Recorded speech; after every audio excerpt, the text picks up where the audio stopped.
दोषी कोणीही असो, वाचायला नको असे वक्तव्य पंतप्रधान नरेंद्र मोदी यांनी केलंय. देशात घडत असलेल्या महिला मुली अत्याचार घटनेवर सुद्धा मोदी यांनी आपले मनोगत व्यक्त केले.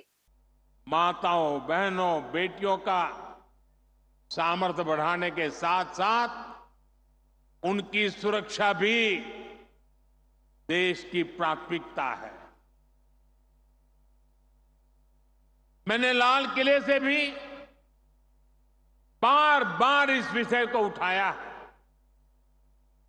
आज देश का कोई भी राज्य हो, अपनी बहनों बेटियों की पीड़ा को, उनके गुस्से को मैं समझ रहा हूं। मैं एक बार फिर देश के हर राजनीतिक दल से कहूंगा, हर राज्य सरकार से कहूंगा कि महिलाओं के खिलाफ अपराध अक्षम्य पाप है। दोषी कोई भी हो, वो बचना नहीं चाहिए। उसको किसी भी रूप में मदद करने वाले बचने नहीं चाहिए। अस्पताल हो, स्कूल हो, दफ्तर हो या फिर पुलिस व्यवस्था, जिस भी स्तर पर लापरवाही होती है, सबका हिसाब होना चाहिए। ऊपर से नीचे तक मैसेज एकदम साफ जाना चाहिए। ये पाप अक्षम्य है। अरे सरकारें आती रहेगी, जाती रहेगी, लेकिन जीवन की रक्षा और नारी गरिमा की रक्षा इस समाज के रूप में भी और सरकार के रूप में भी हम सबका बड़ा दायित्व है। साथियों, महिलाओं पर अत्याचार करने वालों को कड़ी से कड़ी सजा देने के लिए हमारी सरकार कानूनों को भी लगातार सख्त कर रही है। आज इतनी बड़ी संख्या में देश की बहनों बेटियां यहां है, तो इसलिए मैं विशेष तौर पर आपको बताना चाहता हूं। पहले शिकायत आती थी कि समय पर एफआईआर नहीं होती, सुनवाई नहीं होती, मुकदमों में देर बहुत लगती है। ऐसी अनेक अड़चनों को हमने भारतीय न्याय संहिता में दूर कर दिया है। इसमें एक पूरा चैप्टर महिलाओं और बच्चों के साथ होने वाले अत्याचार के संबंध में बनाया गया है। अगर पीड़ित महिलाओं को थाने नहीं जाना है, तो वो घर बैठे एफआईआर दर्ज करा सकती है। हमने ये भी पक्का किया है कि एफआईआर से थाने के स्तर पर कोई टाल मटोल या फिर छेड़छाड़ नहीं कर पाएगा। इससे तेजी से जांच करने और दोषियों को कड़ी सजा मिलने में भी मदद मिलेगी। साथियों, नए कानूनों में नाबालिगों से हुए यौन अपराधों पर फांसी और उम्र कैद की सजा का प्रावधान किया गया है। बेटियों के साथ शादी के नाम पर भी धोखे के कई मामले आते रहे हैं। पहले इसके लिए कोई स्पष्ट कानून नहीं था।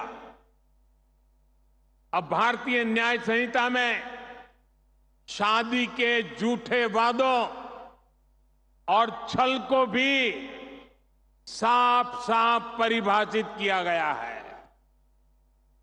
मैं आपको विश्वास दिलाता हूं, केंद्र सरकार महिलाओं के खिलाफ अत्याचार रोकने के लिए हर तरीके से राज्य सरकारों के साथ है।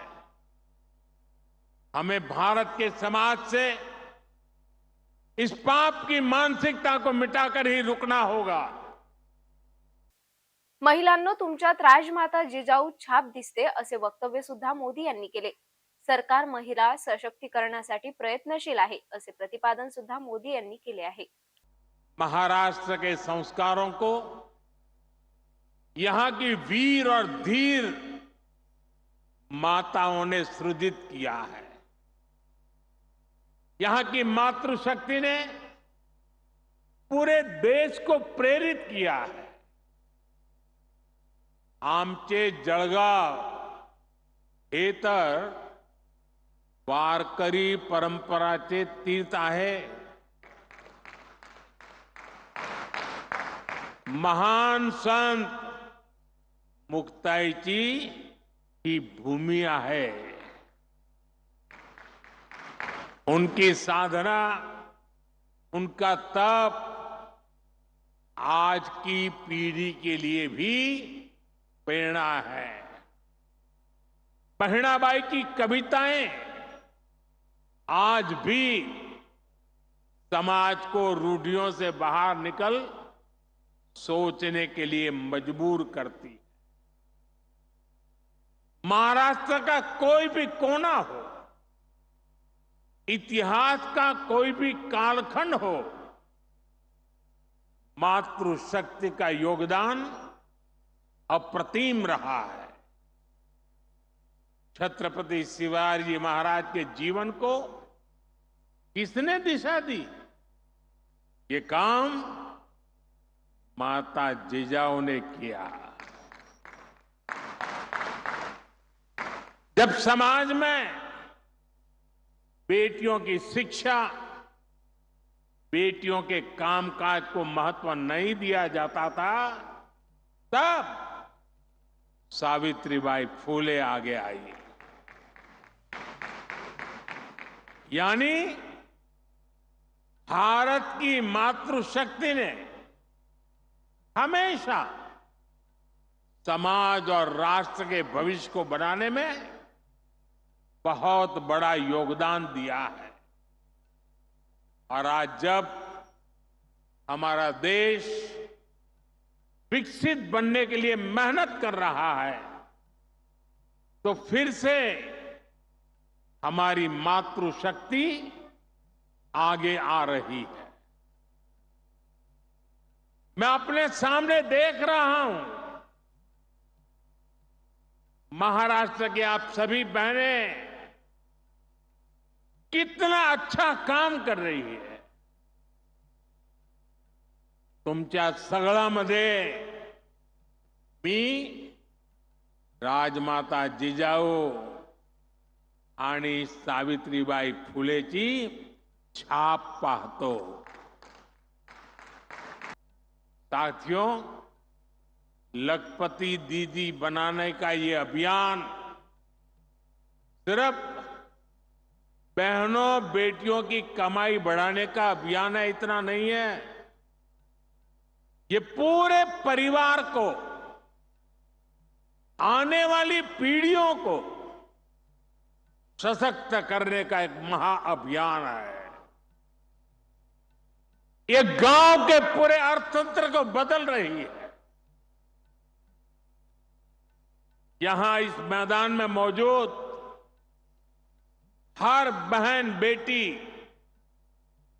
अच्छी तरह जानती है कि जब वो कमाने लगती है तो कैसे उसका अधिकार बढ़ जाता है, घर परिवार में उसका सम्मान बढ़ जाता है। जब किसी बहन की कमाई बढ़ती है तो परिवार के पास खर्चने के लिए पैसे भी ज्यादा जुड़ते हैं। यानी एक बहन का भी लखपति दीदी बनना पूरे परिवार का भाग्य बदल रहा है।